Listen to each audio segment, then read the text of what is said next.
YouTube continues to demonetize many videos. If you like this channel, please click on my Patreon page, link in the description.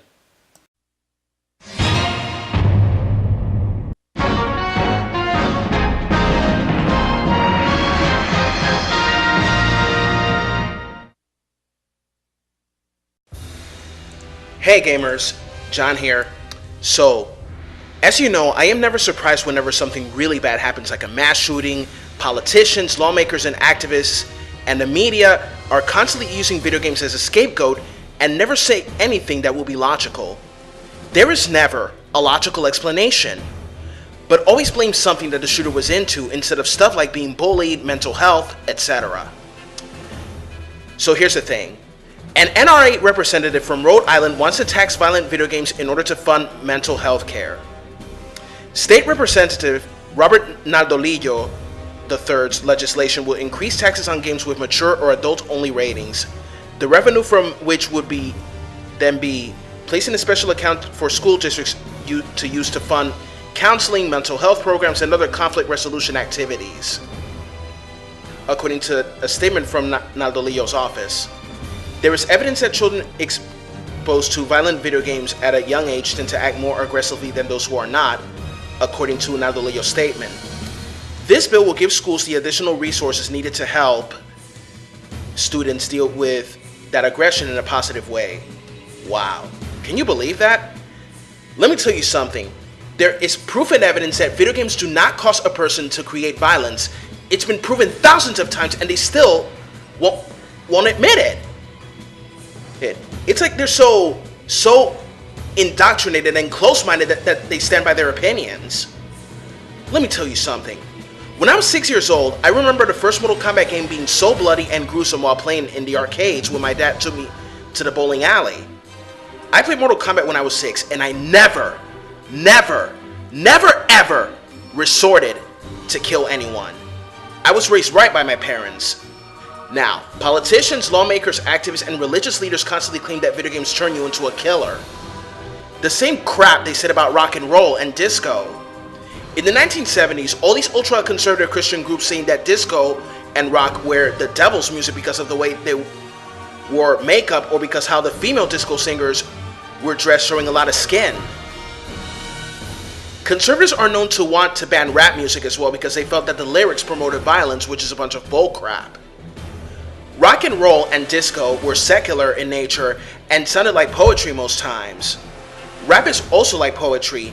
When talking about the hood, they expose what is really going on. Video games tend to emulate real life, and besides, these are only pixelated characters to be honest with you.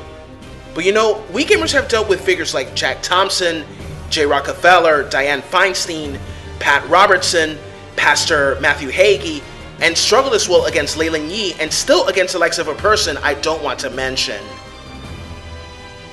As Glitzo points out, while studies have found a correlation between violent video games and aggressive behavior, less than 20% of school shooters played violent video games with any amount of regularity.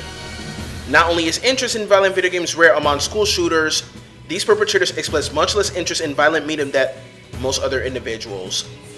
So this bill comes almost a week after a violent school shooting in Parkland, Florida, claimed the lives of 17 victims. Nardolillo has an NRA approval rating of 93% and was endorsed by the organization in its 2016 election bid. Following his re-election, in June 2017, he voted against a bill that prohibits individuals who are subject to a restraining or protective order from purchasing or possessing firearms, which eventually passed in the State House. Here's my suggestion. Hold a charity event to fund mental health and bring back counseling to schools. Also, on how we can make better kids so they won't be bullied to others or become like Harrison Klebold and all these other mass shooters. Let the parents discipline them, because schools shouldn't be the only ones to discipline the students, but also their parents. Parents are too soft today, and that's why so many kids end up doing something Columbine worse or suicide due to constant bullying. Parents need to teach their kids not to bully others. That's what parents are there for, because they are the ones who brought those kids into the world, not the teachers. And all this politically correct crap is not doing any good for these kids. Look, if your child turns out to be bad, don't blame video games. Don't blame the white man. Blame your failed methods of parenting. Teach your kids right from wrong. Teach them that the real world is not a place that caves into their feelings, and teach them too that if they think their principal or teacher is being unfair to them, wait till they have a boss. Bosses don't have patience. One of the rules of Bill Gates.